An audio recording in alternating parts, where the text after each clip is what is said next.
Hello दोस्तों। आज है 14 अप्रैल और 14 अप्रैल के करंट अफेयर के जो भी इम्पोर्टेंट क्वेश्चन बनते हैं आज हम उनके बारे में डिस्कस करेंगे। इसकी पीडीएफ आपको टेलीग्राम चैनल सीटी करंट अफेयर पर मिल जाएगी और ये वीडियो आपको रोज़ाना सुबह 6 बजे मिल जाती है, तो आप इसको रोज़ देख लिया करें। तो चलिए पहला क्वेश्चन देखते हैं। राष्ट्रीय सुरक्षा मातृत्व दिवस हर साल किस तारीख को मनाया जाता है? तो राष्ट्रीय सुरक्षा मातृत्व दिवस ये 11 अप्रैल को मनाया जाता है और इसको हम क्या बोलते हैं, नेशनल सेव मदरहुड डे।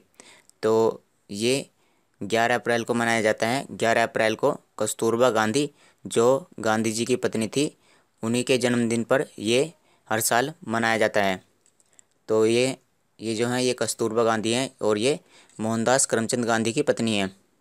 और इस बार की जो थीम है, इस बार का जो विषय है वो क्या है, कोरोना वायरस के दौरान घर पर रहना है माँ और नवजात शिशु को कोरोना वायरस से सुरक्षित रखना है। तो इस बार की ये थीम है, कोरोना वायरस के दौरान घर पर रहना है माँ और नवजात शिशु को कोरोना वायरस से सुरक्षित रखना है। तो इस बार की ये थीम है। कोरोना वायरस के बढ़ते मामलों की वजह से भारत की एक्सपर्ट कमेटी ने किस वैक्सीन को इमरजेंसी इस्तेमाल की मंजूरी दी है? तो किस वैक्सीन को इमरजेंसी इस्तेमाल की मंजूरी दी है? तो वैक्सीन का नाम क्या है, स्पुतनिक 5, जो एक रूसी वैक्सीन है, यानी ये रूस की वैक्सीन है और भारत ने इसको इमरजेंसी इस्तेमाल के लिए मंजूरी दे दी है। आपको बता दें कि भारत में अब तक केवल 2 वैक्सीन ही यूज की जा रही हैं। उनमें से उनका नाम क्या है, एक का नाम है कोविशील्ड और दूसरी वाली वैक्सीन का नाम क्या है, कोवैक्सीन। कोविशील्ड और कोवैक्सीन। और भारत ने रूस की स्पुतनिक 5 इसको इमरजेंसी इस्तेमाल के लिए मंजूरी दे दी है। सिडबी यानी SIDBI, तो सिडबी के नए अध्यक्ष और MD यानी प्रबंध निदेशक के रूप में किसे चुना गया है? तो इसका राइट आंसर है S रमन। तो S रमन को सिडबी के नए अध्यक्ष और MD के रूप में चुना गया है।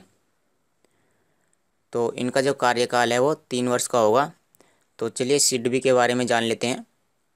इसकी फुल फॉर्म क्या है? इसकी फुल फॉर्म है भारतीय लघु उद्योग विकास बैंक, यानी small industries development bank of India. तो ये बैंक क्या करता है, जो स्मॉल इंडस्ट्रीज होती हैं उनको ये लोन प्रोवाइड करता है। और ये किसके द्वारा रेगुलेट किया जाता है? ये RBI के द्वारा रेगुलेट किया जाता है, यानी RBI के द्वारा इसका विनियमन किया जाता है। इसकी स्थापना 1990 में हुई थी और उसका मुख्यालय यूपी के लखनऊ में है। और इसके जो अध्यक्ष और CEO हैं वो कौन बने हैं? S रमन। इंदिरा गांधी सांस्कृतिक केंद्र ने बांग्लादेश में लिटिल गुरु, तो बांग्लादेश में लिटिल गुरु नामक एक ऐप लॉन्च किया गया है। तो ये जो ऐप है ये किस भाषा को सीखने के लिए लॉन्च किया गया है? ये जो ऐप है ये संस्कृत भाषा को सीखने के लिए लॉन्च किया गया है बांग्लादेश के अंदर। किसके द्वारा? इंदिरा गांधी सांस्कृतिक केंद्र के द्वारा। इंदिरा गांधी सांस्कृतिक केंद्र के द्वारा बांग्लादेश में लिटिल गुरु ऐप संस्कृत भाषा को सीखने के लिए लॉन्च किया गया है।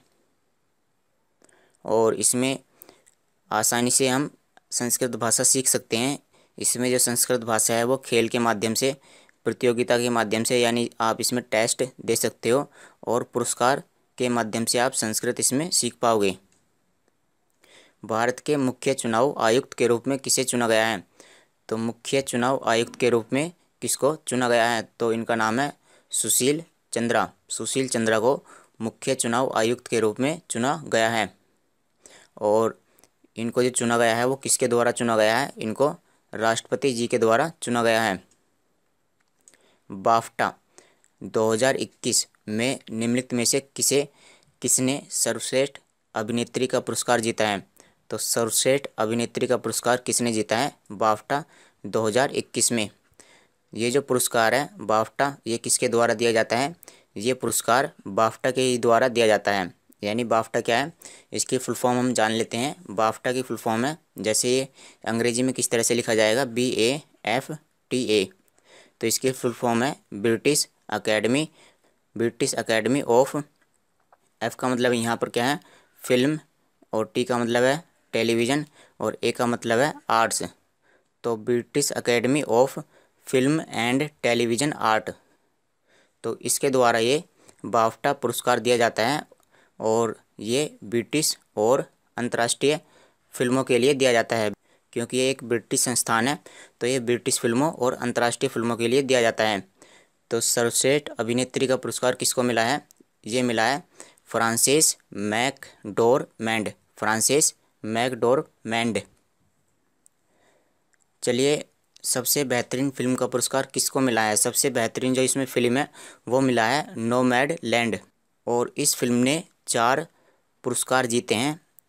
पहला सर्वश्रेष्ठ फिल्म के लिए, दूसरा सर्वश्रेष्ठ निर्देशक के लिए और तीसरा सर्वश्रेष्ठ अभिनेत्री के लिए और चौथा सर्वश्रेष्ठ छायांकन के लिए। छायांकन का मतलब है फोटोग्राफी से रिलेटेड कुछ काम। तो इसने 4 अवार्ड जीते हैं तो ये नाम काफ़ी इम्पोर्टेंट हो जाता है।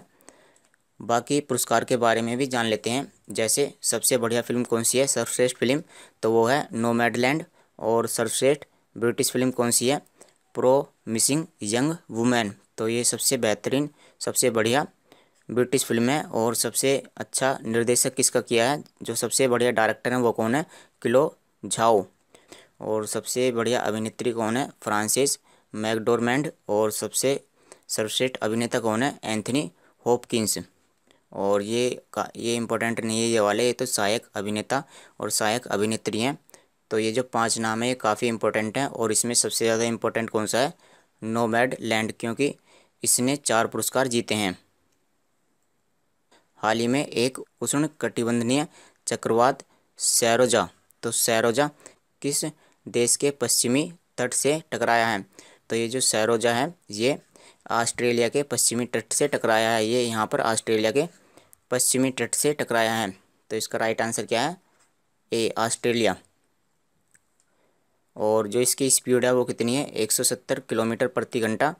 और इसने कलबरिया शहर को नष्ट कर दिया है।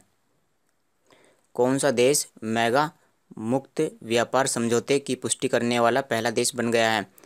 तो मेगा मुक्त व्यापार समझौता, इसकी पुष्टि किसने की है? इसकी पुष्टि हाल ही में सिंगापुर ने की है।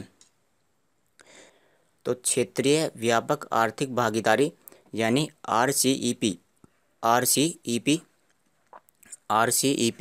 क्षेत्रीय व्यापक आर्थिक भागीदारी समझौते की पुष्टि करने वाला सिंगापुर पहला देश बन गया है। और ये RCEP जो है ये नवंबर 2020 से स्टार्ट हो गया था और इसमें 15 देशों ने भाग लिया है। यानी इसके जो सदस्य हैं वो 15 देश हैं और भारत इसका सदस्य नहीं है। भारत RCEP का सदस्य नहीं है। और इसका जो आयोजन किया गया था नवंबर 2020 में वो वियतनाम की राजधानी हनोई में किया गया था। भारत इसका सदस्य नहीं है। सिंगापुर के बारे में जान लेते हैं। यहाँ की राजधानी है सिंगापुर सिटी और मुद्रा है सिंगापुर डॉलर और राष्ट्रपति कौन है? हलीमा याकूब। हाल ही में योगेश प्रवीण का लखनऊ में 82 वर्ष की आयु में निधन हो गया। वह एक प्रसिद्ध कौन है? तो वह एक प्रसिद्ध इतिहासकार हैं जिनका 82 वर्ष की उम्र में निधन हो गया है। ये प्रसिद्ध इतिहासकार हैं। डेविस कप फाइनल 2021 का आयोजन कहाँ पर किया जाएगा? तो डेविस कप फाइनल 2021 का आयोजन कहाँ पर किया जाएगा? मैड्रिड, इंसब्रुक और तुरिन, इन तीनों शहरों में ही किया जाएगा। तो इसकी हाल ही में घोषणा की गई है। और ये क्वेश्चन बनता है कि ये जो डेविस कप है ये किससे संबंधित है? तो ये डेविस कप ये टेनिस से संबंधित है और इसका जो आयोजन है वो नवंबर और दिसंबर 2021 में किया जाएगा। और इसका आयोजन इन तीनों शहरों में किया जाएगा और इसकी घोषणा हाल ही में की गई है। निम्नलिखित में से किस शहर में भारत का पहला नगरपालिका ग्रीन बॉन्ड जारी किया गया है? तो ये भारत का पहला नगरपालिका ग्रीन बॉन्ड है। तो ये यूपी के गाजियाबाद ज़िले में जारी किया गया है। तो इसमें जो है जो गाजियाबाद नगर निगम है उसने 150 करोड़ रुपए इकट्ठे किए हैं। इन रुपयों का उपयोग करके गंदे पानी को साफ़ करने में इस्तेमाल करेगा। आपको बता दें कि ये वाला जो है नगर पालिका बॉन्ड ये पहले ही कुछ शहरों में लागू किया जा चुका है। ये जो नगर पालिका बॉन्ड है यह पहले ही 9 शहरों में लागू किए जा चुके हैं। जैसे अहमदाबाद, सूरत, विशाखापत्तनम, अमरावती, इंदौर, भोपाल, पुणे, हैदराबाद और लखनऊ। लेकिन ये क्या है? ये पहला ये पहला नगर पालिका ग्रीन बॉन्ड है। तो ये ग्रीन बॉन्ड पहला है, लेकिन नगर पालिका बॉन्ड पहले ही जारी किए जा चुके हैं और यह भारत का पहला नगर पालिका ग्रीन बॉन्ड है। उत्तर प्रदेश के बारे में जान लेते हैं।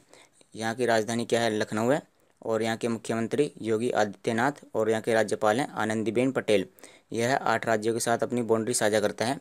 यहाँ पर देखिए आप, ये है उत्तर प्रदेश और यह उत्तराखंड, उसके बाद हिमाचल प्रदेश, यहाँ हरियाणा, उसके बाद राजस्थान, फिर मध्य प्रदेश, छत्तीसगढ़, झारखंड और बिहार। तो इस तरह से ये 8 राज्यों के साथ अपनी बाउंड्री साझा करता है।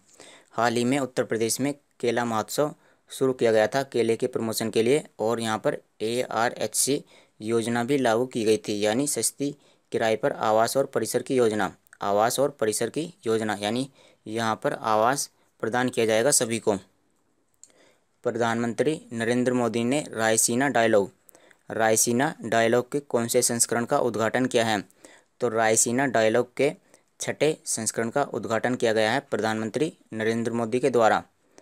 तो रायसीना डायलॉग के बारे में जान लेते हैं। यह 2016 से शुरू किया गया है और इसका जो उद्देश्य है वो क्या है? इसका उद्देश्य अंतर्राष्ट्रीय मुद्दों पर चर्चा करना है, और ये जो चर्चा है वो बहुत से देश इसमें भाग लेते हैं, यानी यह एक बहुपक्षीय सम्मेलन है। इसका जो आयोजन है वो कौन करता है? इसका आयोजन विदेश मंत्रालय और ऑब्जर्वर रिसर्च फाउंडेशन के द्वारा किया जाता है। और इस बार की जो थीम है वो क्या है? इस बार का जो थीम है वो है viral world outbreaks outliers and out of the control. तो ये इस बार की थीम है। और ये जो रायसीना डायलॉग है ये 13 अप्रैल से 16 अप्रैल के बीच आभासी रूप में आयोजित किया जाएगा। तो चलिए दोस्तों, आज की वीडियो में इतना ही। इसकी PDF आपको Telegram channel CT current affair पर मिल जाएगी। वीडियो को देखने के लिए बहुत बहुत धन्यवाद। कल मिलते हैं आपसे। Thanks for watching the video.